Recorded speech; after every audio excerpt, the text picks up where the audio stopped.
Virgen María, Nuestra Señora del Santísimo Sacramento, gloria del pueblo cristiano, gozo de la Iglesia Universal, ruega por nosotros y concede a todos los fieles verdadera devoción a la Sagrada Eucaristía, siendo dignos de recibirla cada día. Oh Dios, tú nos has dejado el memorial vivo de tu pasión bajo los velos de este sacramento. Concédenos, te suplicamos, venerar los sagrados misterios de tu cuerpo y sangre, de manera que podamos siempre gozar de los frutos de tu redención. Tú que vives y reinas por los siglos de los siglos. Amén.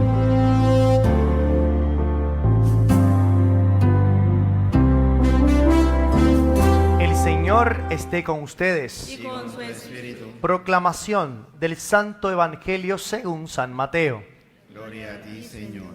En aquel tiempo Jesús tomó consigo a Pedro, a Santiago y a Juan, el hermano de éste, y los hizo subir a solas con él a un monte elevado. Ahí se transfiguró en su presencia. Su rostro se puso resplandeciente como el sol, y sus vestiduras se volvieron blancas como la nieve. De pronto aparecieron ante ellos Moisés y Elías, conversando con Jesús. Entonces Pedro le dijo a Jesús: Señor, qué bueno sería quedarnos aquí. Si quieres, haremos aquí 3 tiendas, una para ti, otra para Moisés y otra para Elías. Cuando aún estaba hablando, una nube luminosa los cubrió y de ella salió una voz que decía: Este es mi Hijo muy amado, en quien tengo puestas mis complacencias. Escúchenlo. Al oír esto, los discípulos cayeron rostro en tierra, llenos de un gran temor. Jesús se acercó a ellos, los tocó y les dijo: Levántense y no teman. Alzando entonces los ojos, ya no vieron a nadie más que a Jesús. Mientras bajaban del monte, Jesús les ordenó: No le cuenten a nadie lo que han visto, hasta que el Hijo del Hombre haya resucitado de entre los muertos. Palabra del Señor. Saludos a todos, bienvenidos a la casa del Señor. Quiero presentarles a un gran caballero que me va a acompañar durante un tiempo mientras el obispo diga. El Señor se llama preséntate tú mismo, nene. ¿Quién eres tú y esas cosas? Un tipo así elegante, con fuerza, sí, porque claro, imagínate, dale, zúmbalo. Buenos días, hermano. Mi nombre es Efrén Ortiz, soy de la parroquia San ¿Cuál es el Ramón. segundo apellido? Segundo. Efrén Ortiz Lugo.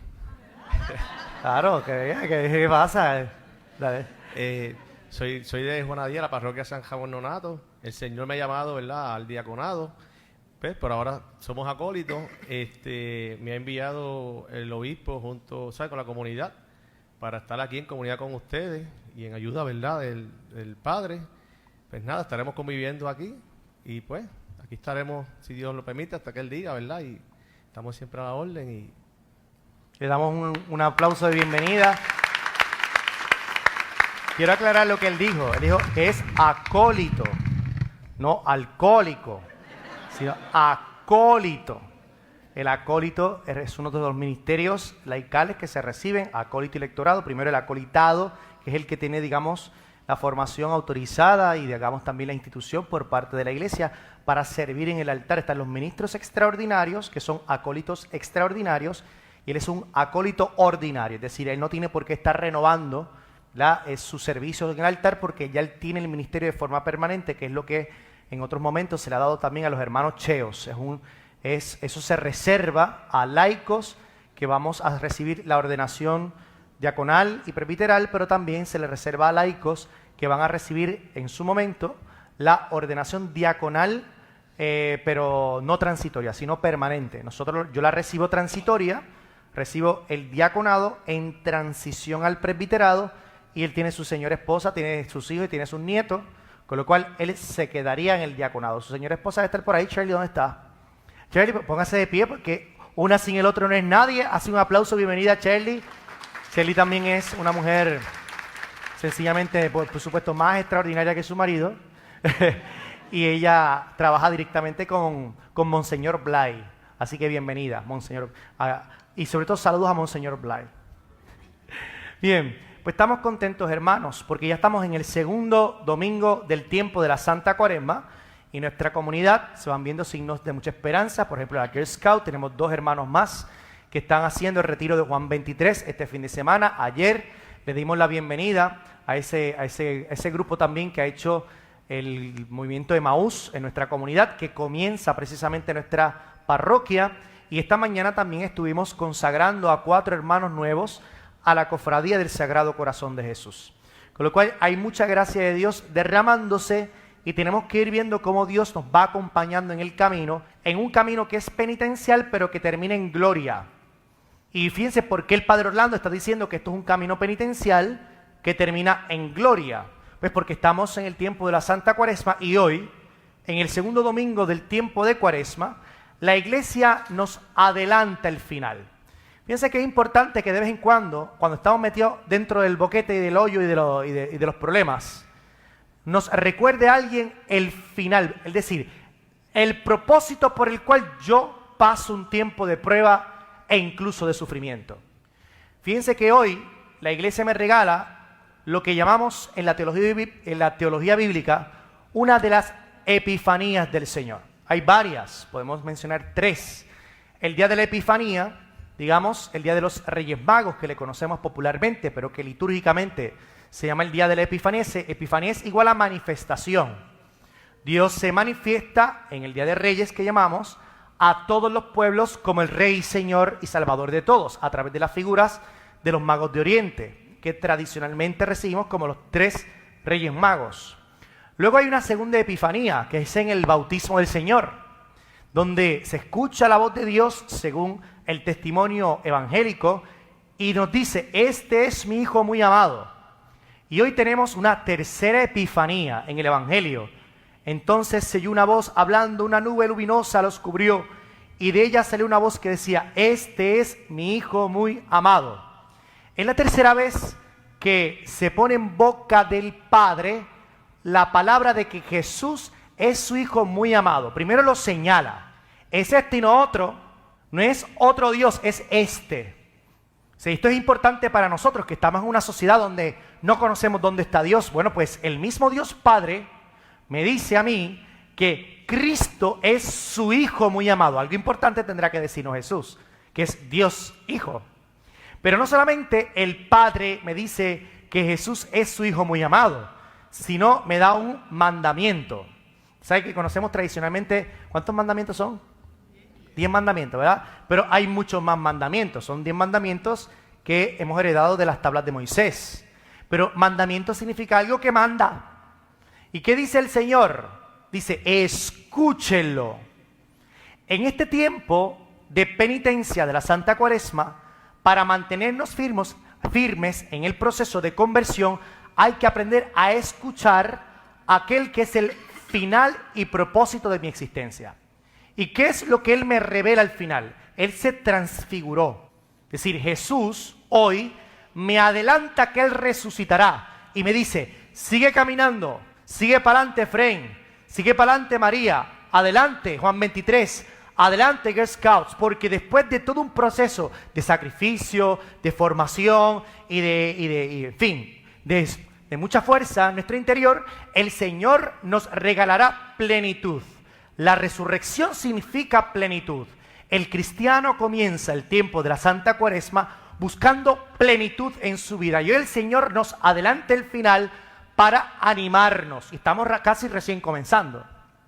Pero nos dice que para lograr esa plenitud en este proceso penitencial tenemos que desarrollar una cualidad muy importante, no solamente para los cristianos, sino para todos los seres humanos. Y lo dice en esta tercera Epifanía, que vuelvo a leer directamente del Evangelio. Cuando aún estaba hablando, una nube luminosa lo cubrió y de ella salió una voz que decía, este es mi Hijo muy amado, en quien tengo puestas mis complacencias. Y viene el mandamiento que dice, escúchenlo.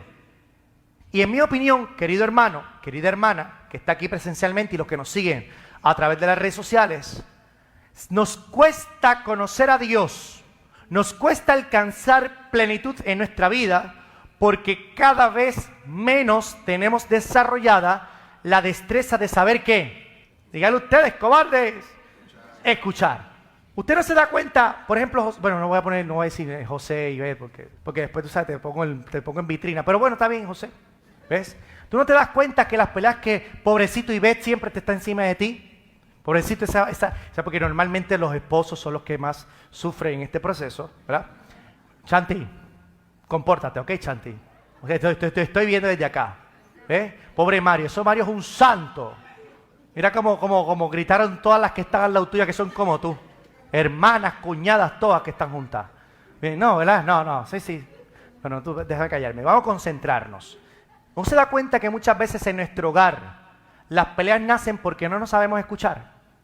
¿No se da cuenta que en nuestros trabajos las peleas muchas veces entre los seres humanos nacen porque no sabemos escucharnos? ¿No nos damos cuenta que en las comunidades parroquiales cristianas, en los grupos sociales, en la calle, las peleas muchas veces surgen porque el ser humano ha perdido la capacidad de escucharnos y escucharse? Si en nuestras casas no nos escuchamos, ¿qué vamos a pretender en las iglesias? Si en nuestros trabajos no aprendemos a escucharnos, ¿qué vamos a pretender querer desarrollar una relación de plenitud con Dios? Para alcanzar la santidad, una de las cosas que quizás deberíamos cambiar en este tiempo de la Santa Cuaresma es la capacidad que tenemos para escuchar. Y el Señor nos dice, el Padre, escuchen a Jesús. Si quieres llegar al final de tu vida con la plenitud que Él tiene para ti, que Él tiene para mí, hay que aprender a escuchar. Y eso a nosotros no nos debe sorprender. No le debe sorprender a Nana, a Olga su mamá, no nos debe sorprender a nadie. Porque sabemos desde pequeño que nos educan para aprender a escuchar. En este caso, ya que estamos en la iglesia, escuchar la voz de Dios. La pregunta como cristianos serios, como cristianos responsables, es cómo aprender o cómo reaprender a escuchar. Para eso tenemos que echar mano de las herramientas que me da Dios y que ha depositado en su iglesia y que la iglesia me regala por infinito amor y misericordia para que usted y yo, en este tiempo de la Santa Cuaresma y siempre, aprendamos a caminar con los ojos puestos en la meta, que es la plenitud de todo el ser humano, desarrollando todos los días mi capacidad para escuchar a Dios. Y quien aprende a escuchar a Dios, aprende a escuchar a su esposa. Quien aprende a escuchar a Dios, aprende a escuchar a su esposo. Quien aprende a escuchar a Dios, especialmente, aprende a escuchar a aquel ser humano que no piensa igual que nosotros, sin coger nada personal. Esto es una teoría importante. Por eso es que ir a la iglesia es importante. Por eso es que ir a la iglesia no solamente me hace un hombre y una mujer santos, nos hace mejores personas. Por eso es que la sociedad debe proteger el derecho al libre culto, porque ejercer el libre culto nos debe hacer mejores ciudadanos. En teoría, personas que aprendamos a escucharnos. Vamos entonces a buscar esas herramientas en la oración colecta de hoy, segundo domingo del tiempo de la Santa Cuaresma, para que vean que el Padre Orlando no se inventa nada. Lo que él hace es que intenta explicar lo que yo también intento aplicar en mi propia vida, porque aquí todos somos hermanos. ¿Qué dice la oración colecta? Señor Dios, que nos mandaste a escuchar a tu Hijo muy amado. La misma oración colecta, que es una oración litúrgica, que el Concilio Vaticano II, es decir, la misma Iglesia en su magisterio, nos invita a utilizar estos textos litúrgicos, que también les llama textos sagrados para la oración, nos confirma hoy que un camino de plenitud suyo y mío es aprender a escuchar a tu Hijo, al del Padre, muy amado. Y esto de muy amado tampoco se lo inventa la liturgia, porque acabamos de leer en el Evangelio que el mismo Padre dice: en quien tengo mis complacencias, el Hijo muy amado de Dios Padre. Ya sabemos, y lo hemos confirmado, que Chanti tiene que aprender a escuchar. Y yo también. Para que tú veas que no te tiro solamente a ti, Chanti, sino que Ahora bien, ¿cómo escuchamos? Sigamos leyendo esta oración litúrgica. Voy desde el principio. Señor Dios, que nos mandaste escuchar a tu Hijo muy amado, especialmente a Chanti, dígnate alimentarnos íntimamente con tu palabra. Y ya tenemos una primera herramienta que tampoco debe sorprendernos, pero que mucho nos cuesta aplicar en nuestro diario vivir. Vuelvo a repetirla para que vea que no soy yo el que estoy empujando las cosas. Dice, dígnate alimentarnos íntimamente con tu palabra. Aprender a escuchar a Dios nos alimenta interiormente. Porque nosotros cuando vamos a la iglesia, lo que buscamos es un alimento en la intimidad, en el interior del ser humano. Lo decíamos esta mañana en la Eucaristía con la Cofradía del Sagrado Corazón de Jesús. La devoción al corazón de Jesús no es una devoción a una víscera humana. La imagen del corazón, especialmente en el testimonio veterotestamentario, es decir, el del Antiguo Testamento, nos recuerda que es la devoción a toda la persona divina de Cristo, en este caso del Mesías que había de venir. La devoción al Sagrado Corazón de Jesús es la devoción a la persona misma, a la esencia de Jesús, Hijo de Dios, Dios entre nosotros. La misma devoción nos invita a tener una relación íntima y personal, pero nadie, absolutamente nadie en la historia de la humanidad puede desarrollar una relación íntima con nadie, en este caso muchísimo menos con Dios a través siempre de Jesucristo, si no aprendemos a alimentarnos íntimamente de la palabra de Dios. En este segundo domingo del tiempo de la Santa Cuaresma, quizás deberíamos comenzar a hacer un examen de conciencia. ¿Cuánto tiempo diariamente me dedico a alimentarme íntimamente de la palabra de Dios? Yo quiero compartir con ustedes un testimonio que no es nada concreto, sino que es general, pero al menos yo me doy cuenta que estoy disperso muchas veces en mi interior cuando comienzo a hacer una cosa y la dejo a mitad y hacer otra y me llaman, ay, se te olvidó esto, la dejo a mitad y hago otra. Y de momento tengo 8 cosas que comencé a hacerlas y las 8 cosas están inconclusas. Me siento disperso, me siento perdido, me siento que he invertido un montón de horas en el día y no he hecho nada. ¿Usted también ha pasado por esa experiencia de vez en cuando? En ese mismo momento, qué bueno que no me siento tan anormal. No es que alguna vez yo diga que yo me siento un curado bien anormal, además de problemático, anormal. Entonces de momento digo, espérate, estoy disperso en mi interior. Y comienzo a poner en una lista todo lo que comencé a hacer y no he terminado. Y me obligo interiormente a terminar una para pasar a otra. Ah, no, pero todavía estoy tenso porque tengo que seguir la octava porque alguien está esperándome allá abajo. Pues que espere. 3, 4, hasta el octavo. Y comienzo a poner orden en mi día. Y cuando me encuentro disperso, normalmente es porque no comencé el día en oración. Normalmente. Sí puede ser una oración mental, sí Señor, estoy aquí, toda la cosa, escucho tal. Pero no tuve el día para alimentar mi interior. El alimento interior, el primer fruto que trae en la intimidad del corazón del ser humano es el orden interior. El orden, el control de uno mismo.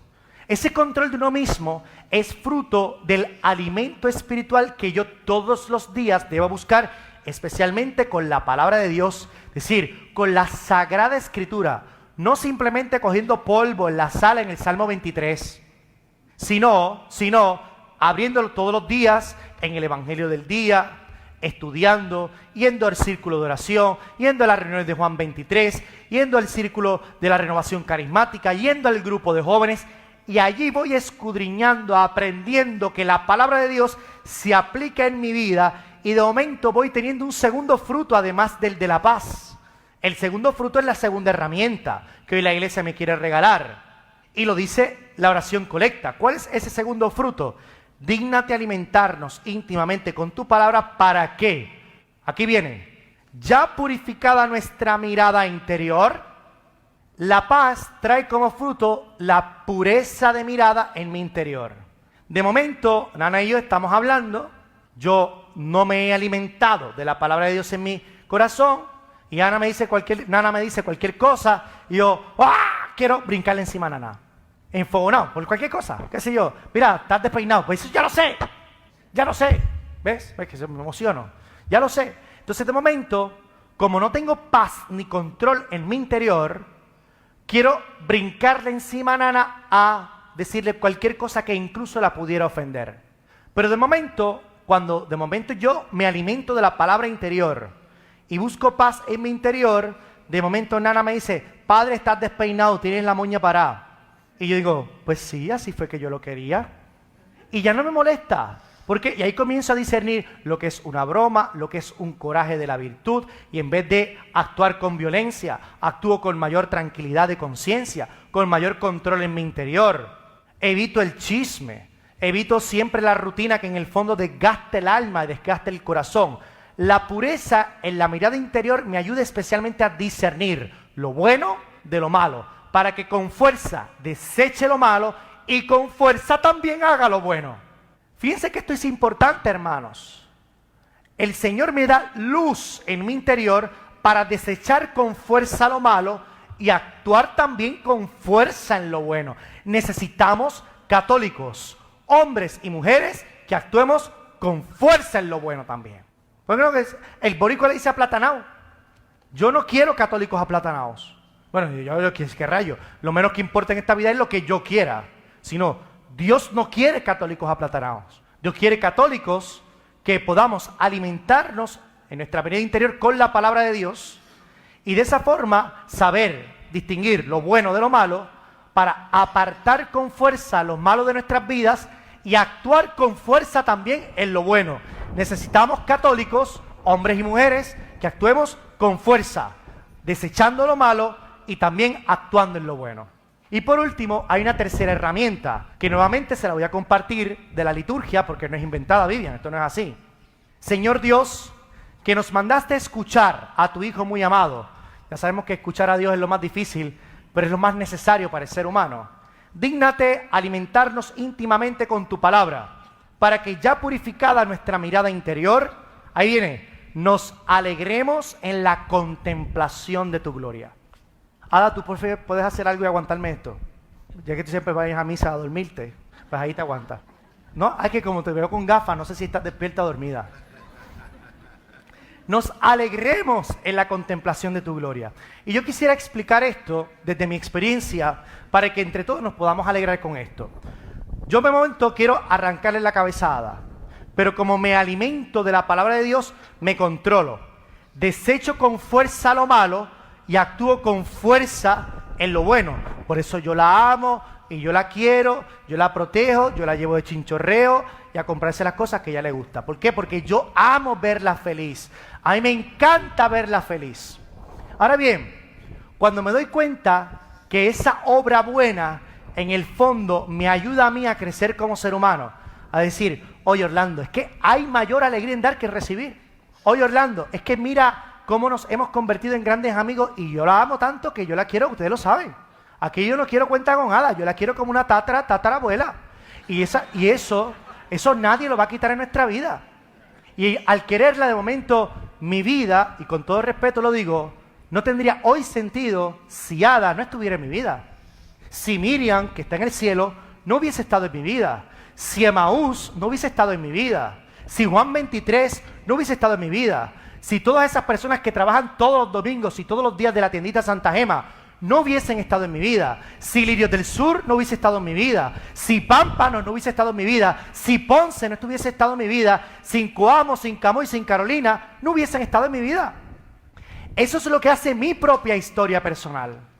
Todo porque me alimenté por la palabra de Dios y tomé una decisión, hermanos, desechar con fuerza lo malo y actuar con fuerza también en lo bueno. Y voy teniendo luz en mi camino, luz en mis relaciones humanas. Vamos viendo la obra de Dios que va iluminando el interior de tantos seres humanos, como vivimos ayer en la bienvenida de Emaús, como vivimos siempre cuando recibimos a nuestros hermanos de Juan 23, como vivimos en esta mañana en la cofradía del Sagrado Corazón de Jesús y como vivimos siempre cuando vivimos en una comunidad alimentada por la fuerza del Espíritu Santo.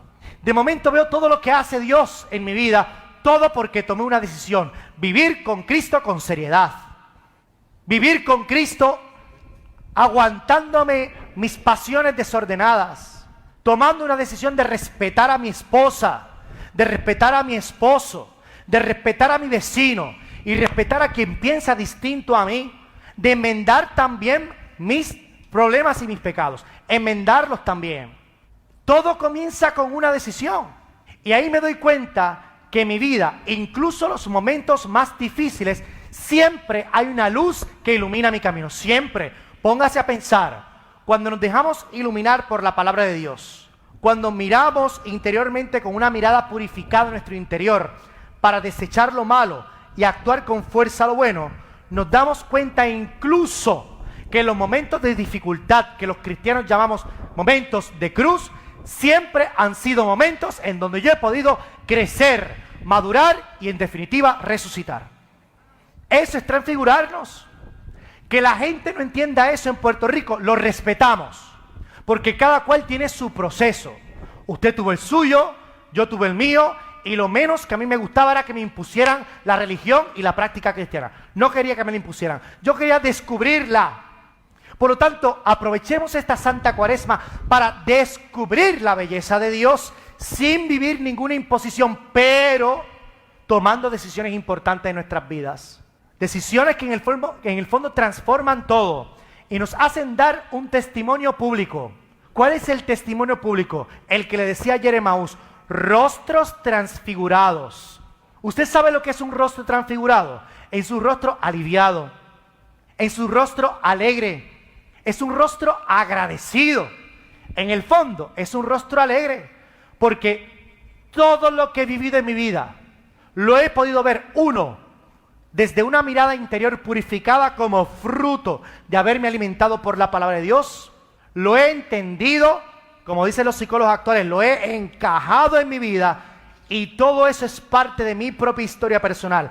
Esa historia en donde Dios, Jesús resucitado, se encontró conmigo y mi pecado, lo tocó, lo sanó, lo alivió y hoy doy testimonio de su poder. Ese testimonio de su poder es un testimonio de transfiguración.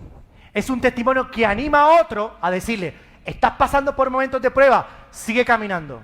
Porque al final de tu vida te encontrarás a Cristo resucitado. Y si Cristo resucitado camina conmigo y camina contigo, no tengas miedo. Porque si el poderoso gigante va con nosotros, no hay nada que temer. Porque lo bueno y lo malo, todo me ayudará a vivir en plenitud. Así sea.